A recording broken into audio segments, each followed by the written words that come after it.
ನಮಸ್ಕಾರ. ನುಡಿ ಬೆಳಕು.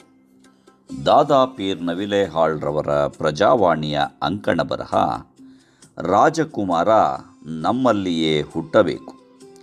ಒಂದಾನೊಂದು ಕಾಲದಲ್ಲಿ ಒಂದು ದೊಡ್ಡ ದೇಶವಿತ್ತು.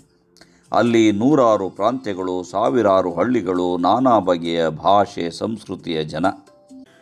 ಅವರೆಲ್ಲ ತಮ್ಮ ಕುಲ ಕಸುಬುಗಳನ್ನು ನಂಬಿ ಹೊಟ್ಟೆ ಹೊರೆದು ನೆಮ್ಮದಿಯಿಂದಲೇ ಬಾಳುವೆ ನಡೆಸುತ್ತಿದ್ದರು.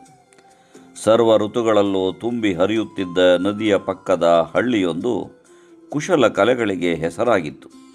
ವಿವಿಧ ಬಗೆಯ ಕುಲ ಕಸುಬಿನ ಕುಶಲರು ತುಂಬಿದ್ದ ಊರಿನಲ್ಲಿ ಜನರು ತಮ್ಮ ಉತ್ಪನ್ನಗಳನ್ನು ಪಕ್ಕದ ಪುಟ್ಟ ಪಟ್ಟಣಕ್ಕೆ ಒಯ್ದು ಉತ್ತಮ ಬೆಲೆಗೆ ಮಾರುತ್ತಿದ್ದರು. ಬರುತ್ತಾ ಪಟ್ಟಣ ಬೆಳೆಯಿತು. ಪಟ್ಟಣದ ಬೆಳವಣಿಗೆಯಲ್ಲಿ ಬೆರಳೆಣಿಕೆಯಷ್ಟು ಮಂದಿ ಸಿರಿವಂತರು ಮಾರುಕಟ್ಟೆಯನ್ನು ತಮ್ಮ ನಿಯಂತ್ರಣಕ್ಕೆ ತಂದುಕೊಂಡರು. ಹಳ್ಳಿಯ ಜನ ತಯಾರಿಸಿದ ಕುಸುರಿ ಕಲೆಯ ಉತ್ಪನ್ನಗಳಿಗೆ ಬೇಡಿಕೆ ಇದ್ದರೂ ತಕ್ಕ ಬೆಲೆ ಸಿಗದೆ ಹತಾಶೆಗೊಂಡರು. ಹತಾಶೆ ಆಕ್ರೋಶವಾಗುವುದಕ್ಕೆ ತಡವಾಗಲಿಲ್ಲ.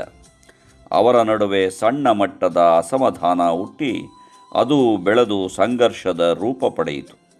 ಸಿರಿವಂತರು ಸಾಕಿ ಬೆಳೆಸಿದ ದುಷ್ಟರು ಕುಶಲಕರ್ಮಿಗಳನ್ನು ಎಲ್ಲೆಂದರಲ್ಲಿ ಥಳಿಸತೊಡಗಿದರು. ದುಷ್ಕರ್ಮಿಗಳ ದರ್ಪ, ಕೇಕೆ, ಕುಣಿತ, ಮೆರವಣಿಗೆ ಮಿತಿಮೀರಿದವು. ಧಮನಿತರಿಗೆ ಈ ದೌರ್ಜನ್ಯದಿಂದ ರಕ್ಷಣೆ ಇಲ್ಲದಂತಾದ ಸಂದರ್ಭದಲ್ಲಿ ಆ ಊರಿಗೆ ಮಾಂತ್ರಿಕನ ರೂಪದ ವ್ಯಕ್ತಿಯೊಬ್ಬ ಬಂದ. ಅವನಿಗೆ ಇಲ್ಲಿನ ವಾಸ್ತವ ಅರ್ಥವಾದಂತಾಗಿ ಯಾರು ಕೇಳಿಸಿಕೊಳ್ಳಲಿ ಬಿಡಲಿ ಗಟ್ಟಿಯಾಗಿ ಹಾಡು ಹೇಳುತ್ತಾ ಸಾಗುತ್ತಿದ್ದ. ಆ ಹಾಡಿನ ಅರ್ಥ ಹೀಗಿತ್ತು: ಒಂದು ಊರಿನಲ್ಲಿ ರಾಕ್ಷಸರ ಹಾವಳಿ ಹೆಚ್ಚಾಗಿದ್ದು ಜನರೆಲ್ಲ ಒಂದಾಗಿ ರಾಕ್ಷಸರನ್ನು ಕೊಲ್ಲತೊಡಗಿದರು. ವಿಚಿತ್ರವೆಂದರೆ ಒಬ್ಬ ರಾಕ್ಷಸ ಸತ್ತರೆ ಆ ತಕ್ಷಣ 4 ರಾಕ್ಷಸರು ಹೊಸದಾಗಿ ಹುಟ್ಟುಕೊಳ್ಳುತ್ತಿದ್ದರು. ಏನು ಮಾಡಿ ಇವರ ಉಪಟಳವನ್ನು ತಡೆಯಬೇಕೆನ್ನುವುದು ಅರ್ಥವಾಗದೇ ಇದ್ದಾಗ ಸ್ಫುರದ್ರೂಪಿ ತರುಣನೊಬ್ಬ ರಾಜಕುಮಾರನಂತೆ ಬಿಳಿ ಕುದುರೆಯನ್ನೇರಿ ಬಂದು ಹೇಳಿದ: ನಿಮಗೆ ಕಾಟ ಕೊಡುತ್ತಿರುವ ರಾಕ್ಷಸರ ಜೀವ ಅವರ ದೇಹದಲ್ಲಿಲ್ಲ. ಇಲ್ಲಿಂದ 7 ಸಮುದ್ರಗಳ ಆಚೆ ಒಂದು ದೊಡ್ಡ ಮರವಿದೆ. ಅದರ ಪಟರೆಯಲ್ಲಿ ಗಿಳಿಯೊಂದಿದೆ. ಆ ಗಿಳಿಯ ಕುತ್ತಿಗೆಯಲ್ಲಿ ಈ ಎಲ್ಲ ರಾಕ್ಷಸರ ಜೀವಗಳಿವೆ. ಆ ಗಿಳಿಯ ಕುತ್ತಿಗೆ ಇಚ್ಚಿಕಿದರೆ ಇವು ಎಲ್ಲೆಲ್ಲಿವೆಯೋ ಅಲ್ಲಲ್ಲಿ ಸಾಯುತ್ತವೆ. ನಾನಲ್ಲಿಗೆ ಹೋಗಿ ಆ ಕೆಲಸ ಮುಗಿಸಿ ಬರುತ್ತೇನೆಂದು ಬಂದಷ್ಟೇ ವೇಗದಲ್ಲಿ ಹೊರಡುತ್ತಾನೆ.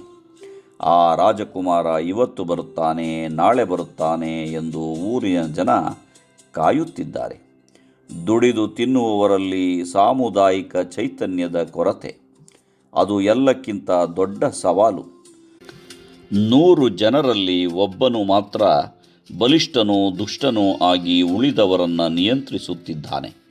4 ಜನರು ಅವನ ಸುತ್ತಲೂ ತಿರುಗುವ ಗ್ರಹಗಳು.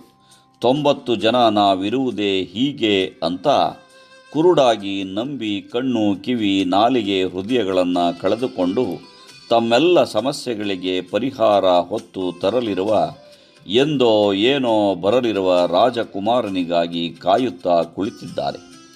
ಉಳಿದ 5 ಜನರು ಎಲ್ಲಿ ಏನಾಗುತ್ತದೆ ಎಂದೆಲ್ಲ ಗ್ರಹಿಸಿ 90 ಜನರ ಜೀವ ತುಂಬಲು ಪ್ರಯತ್ನಿಸುತ್ತಿದ್ದಾರೆ.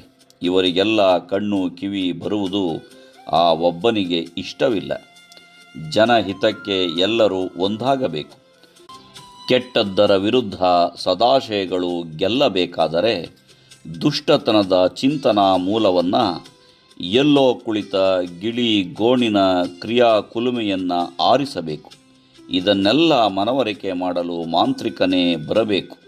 ಹೋರಾಡಿ ನೆಮ್ಮದಿ ತರಲು ಬಿಳಿ ಕುದುರೆಯ ರಾಜಕುಮಾರನೇ ಬರಬೇಕು ಅಂತ ಕಾದು ಕುಳಿತವರಿಗೆ ಬದುಕೂ ಇಲ್ಲ, ಭವಿಷ್ಯವೂ ಇಲ್ಲ. ನಮ್ಮೊಳಗೆ ಮಾಂತ್ರಿಕನನ್ನು, ರಾಜಕುಮಾರನನ್ನು ರೂಪಿಸಿಕೊಂಡು ನೆಮ್ಮದಿಯ ದನಿಗೆ ಕಿವಿಯಾಗುವವರ ಬೆಂಬಲಕ್ಕೆ ದೃಢವಾಗಿ ನಿಲ್ಲಬೇಕು. ನಮಸ್ಕಾರ. ಧನ್ಯವಾದಗಳು.